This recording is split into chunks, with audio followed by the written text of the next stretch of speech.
Hey, my loves. I just had an epiphany that I just want to share with you about feeling the feelings rather than thinking the feelings. And what if thinking is just another way of numbing? Like, sometimes when we feel uncomfortable in any way, or sadness, or anger, or um, annoyance, or irritation, or shame, or any kind of uncomfortable feeling, we tend to go to numbing it with some do it with food, with TV, with sex, with alcohol, with drugs, with we have all kinds of different behaviors and tactics of not having to feel our feelings. And I just realized that I think one of my favorite numbing techniques is thinking. I tend to overthink my feelings instead of, or I've always known that I've been thinking my feelings instead of feeling them. Sometimes, not always, but that it's actually a numbing technique that I use and that I go to. And thinking of this, I also see this so much in my clients, that we tend to overanalyze and rationalize, and we go back to childhood. We try to understand and figure out. We try to, we try to learn from the experience, which is a good thing. But we can't hide in all the thinking of the experience before we've felt it. We need to go to the feeling first. We need to experience life through our emotions. Otherwise, we're just meat puppets paying bills, I suppose. I almost said, but we're just like computers, just using our mind way too much. It says, Eckhart Tolle says that overthinking is one of the biggest addiction of the modern human, and I buy into that for sure.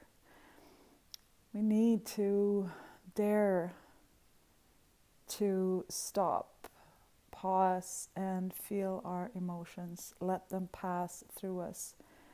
Meet them head on. Embrace them, or whatever we need to do to let them pass. Because if we can't embrace the uncomfortable feelings, we're not open fully for the positive ones either, or for the more comfortable ones.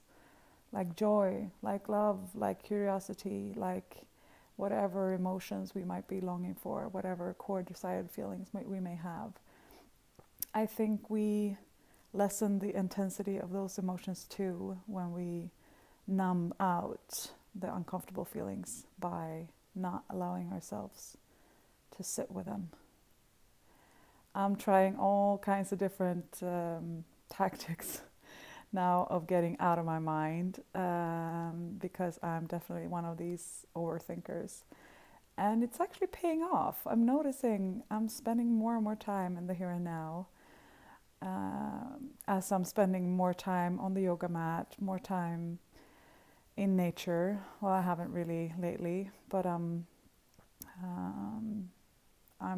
using the weather as an excuse, but that's just a lousy excuse.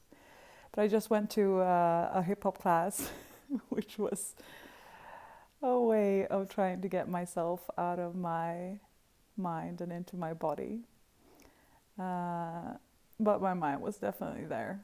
So I'm trying in different ways of just getting out of the thinking mind.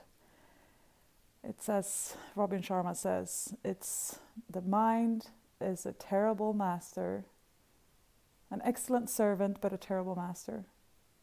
And I really think that's true. So that was a long rant about thinking our feelings instead of feeling them. But I just want you to think about that too. Are you using overthinking as a way of numbing what you really need to feel? because we don't always have to think about our emotions. Sometimes we just need to let them be, let them pass through, and sit with them. No feeling can kill you.